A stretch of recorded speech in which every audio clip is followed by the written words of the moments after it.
This morning on BRN, high quality carbohydrates are linked to healthy aging and longevity in women. Joining me now to discuss this and a lot more is Michelle Routhenstein. She is the founder and owner of Entirely Nourished. Michelle, great to see you. Thanks for joining us in the program. Thank you for having me. It's always great, and we're talking about one of my favorite topics, which is carbohydrates. And I was kind of joking with you before in the virtual grain room. Carbs sometimes get a bad rap, but good carbs can actually be good for aging. Yeah. It's so true. And I think especially now, there's a lot of buzzwords around, insulin resistance and people saying, well, cut out all the carbs. That's what's causing the issue. But it's not. It's not understanding how biologically it works and realizing that there are a lot of different types of carbs and understanding what are ones that are going to protect our health, our longevity, and which ones may lower that risk, lower that benefit. And so I want to mention how high quality carbs are what we want to increase versus reducing those low quality carbs. So to that end, when you talk about, when I think of carbs, I think of things like pasta, bread, rice. Those are things that would be favorite. But how do you define how does someone of your expertise define a good carb or a quality carb? So when we look at carbohydrates, the best way to kind of simplify it is there's complex carbs and there's refined carbs. So refined carbs are taking a carbohydrate, a food that has some glucose, some energy, which is the primary fuel for our brain to work, and strips it of those nutrients and exposes more sugar, right? So think candy, think white pasta, white rice. Those don't have fiber and they don't have the nutrients that are in the whole foods. They're stripped away. So those can spike your blood sugar. They can increase insulin resistance. They can also increase risk of atrial fibrillation and cardiovascular disease and issues. Whereas the complex carbs are the ones that are not stripped away of their benefits. So they have the fiber, they have the phytonutrients, the antioxidants that help to reduce inflammation. They help to give us they're also paired in mineral format of magnesium and potassium that actually helps with our heartbeat regularity. It also helps with our vascular space, our blood pressure, and helps us age better. I mean, there was a recent study in JAMA that showed in women who had higher intakes of quality carbohydrates had a 37% greater chance of living longer, healthier lives. And this really points to the fact that we need carbs. We just need to be eating carbs in the right pairings, the right kinds of carbs to actually get the benefits from the nutrients that are found in that macronutrient category. So Michelle, let's talk about accessibility. Many Americans go shopping in a food mart or a food market, supermarket, whatever you want, a bodega if you live in the New York area, of which I did. Where do you find, where can you find the good carbs that we're talking about, the high quality carbs in those locales, and are they accessible to everybody? Yeah, so sometimes you have to be a little bit creative depending where you are, but we're looking at, a lot, especially also in New York City, there are farmer markets. There are a lot Yeah. of places that have fresh produce. But even if there's no fresh produce, there is a lot of frozen produce that actually have and retain more of the nutrients because they're picked at ripeness. They're actually flash frozen and they retain more of those nutrients. So fresh is great. Also, frozen is great. Sometimes, if we have to go through canned, those are options as well that still can give us the nutrients. And this is our vegetables, it's our fruits, it's our whole grains, it's our beans, it's our legumes, it's our dairy. There's so many different types of healthy carbohydrates that we should be including in our diet alongside the other important macronutrients. Protein has that big highlight, but I've seen people go in extremes, and we have to realize that Macronutrients all of them are needed. They're called macronutrients because we need them in good quantities in our body for them to thrive. And within those macronutrients, we have micronutrients that are helping with the biological pathways needed for optimal heart health, for optimal brain health, kidney health, liver health, really for longevity. And so when you remove a whole macronutrient, you become nutrient deficient, which is one of the really root causes of all chronic disease. And so you talked about accessibility. Let's talk about preparation. Many of people watching this, listening to us, they may have jobs, they may have children, they may have whole families, whatever. Their time is very busy. Does it take a lot?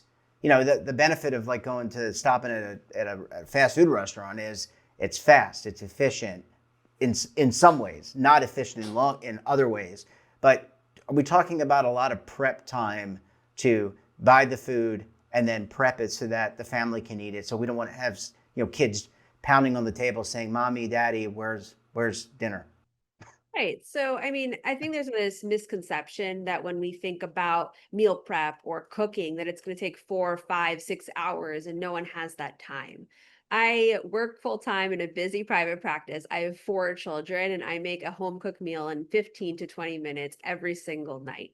Does it take a little effort? Does it take a little bit of preparation? Yes. But anything that's worth it is going to take that time. And there's a saying, without your health, you have nothing. But also, if you don't put the time in your health, that time will be taken away from you elsewhere. So I think there's this idea of, I need something quick. And, I mean, you work with that. I'm not saying you can't eat at a restaurant. You can't eat at fast food. You have to pick those choices wisely. But there is some level of needing to cook a little bit at home, but they don't need to be extravagant meals. They can be done in 10 to 15 minutes. You can order an Instacart or a food delivery if that helps with your ability to get it into your home. But anything that you need to put a little initial effort and then it becomes your routine and then that works with you. But I mean, I worked in New York City before COVID and everyone put their shoes in the oven. It meaning like no one cooked anything. They didn't have a pot or pan. They didn't have anything because it was just too small. The apartments don't allow for that. And so a lot of people would just eat out every single meal. And we made it work, but there is a level of challenge. You don't know exactly how it's being prepared. You don't know what they're putting in, what oils, what sugars, what salts they're putting in there. And their job is to make you come back. So they add in a level of hyper palatability that makes you want to crave and come back to it. And if it's not properly balanced or chosen, it can spike your blood pressure. It can increase cholesterol. It can increase blood sugar. So it can work to, if that's, if you're someone who travels, eats out a lot, we have to adjust things to make it happen. But there's also a level of saying, well, what's one meal I can make at home? Maybe there's one day you can have a meal at home and start there. But I do think that, when we're really trying to optimize our heart health, there needs to be some level of what can I do that's fresh, that's something I can make really quick at home, but it doesn't need to be time consuming. It can be 10 to 15 minutes. It can be assembling something in your kitchen. We start with where you are, and I think that's important to recognize. But I would say, if we're going to only eat fast food, it's really hard to meet our nutrition goals that way. Yeah, I mean, taste is important, but also, as you said, I mean, you want to you want to reduce inflammation, you want to reduce chronic disease.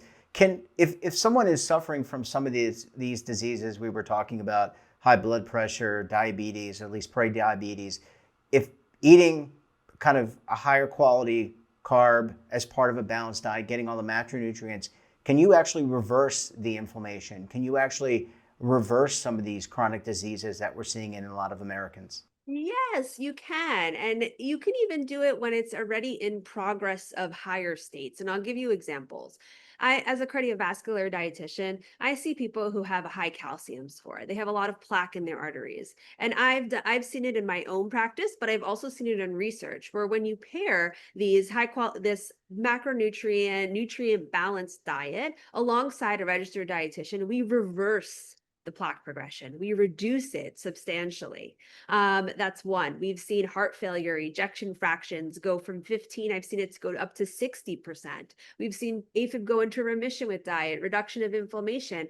we have so much power to improve vascular health and heart health through choosing what we're eating. And we really need to hone into that a little bit more. But on that comment of, we want food to taste good, I'm in full agreement. I won't eat things if they don't taste good. But Absolutely. but I think a lot of times people don't know what that means or how to do it because it's not something that they're taught, right? So your doctor may have said, "Hey, reduce sodium," but now you don't have a substitute for how are you building flavor in that food. And there's a lot of easy tricks, whether it's from citrus, whether it's from some spice element, other spices and combination of spices to make it palatable and flavorful. If food tastes bland and boring, you're not going to do it long term. And in order to reduce the risk of chronic disease and its complications, we need to be looking at long-term strategies. So we have to know your lifestyle. We have to know how to build in the nutrition nuances so that your nutrients sufficient. I also want to just make one more point about carbs Sure. because I know that's our topic. So there was a recent study that these individuals who took a group of people who had they were called lean body mass absorbers. So had no insulin resistance, no metabolic syndrome. They had no other issues except for they had high LDL and ApoB cholesterol. So this high amount of atherogenic cholesterol. And then they put them on a ketogenic diet, no carbs whatsoever. And they tracked them for a year. And guess what happened? We've never seen this before. They had the most plaque progression we've ever seen. So in 1 year, they had 50% more plaque in their arteries and soft, vulnerable plaque that increases the risk of heart attacks and strokes because they got rid of those carbs. So that really emphasizes the importance of this because we've never even seen this in studies that we see people who have metabolic syndrome, have diabetes, have high cholesterol, and they're on the standard American diet. We don't see that fast of a progression of plaque. And we see it in So, these individuals who've cut out the carbs. So I really hope that stresses we need carbs in our diet. yeah, stay away from the fancy diets or the popular diets. Go to a more balanced diet. All this talk, Michelle, made me hungry, but I really appreciate you coming on the program. And look, we look forward to having you back on the program again very soon. Thank you so much. Pleasure to be here. Don't forget to subscribe to our daily newsletter, The Morning Pulse, for all the news in one place. Details, of course, are at our website, and your subscription helps support all this great BRN content. We're back again tomorrow for another edition of BRN. Until then, I'm Jeff Snyder. Stay safe, keep on saving, and don't forget, roll with the changes.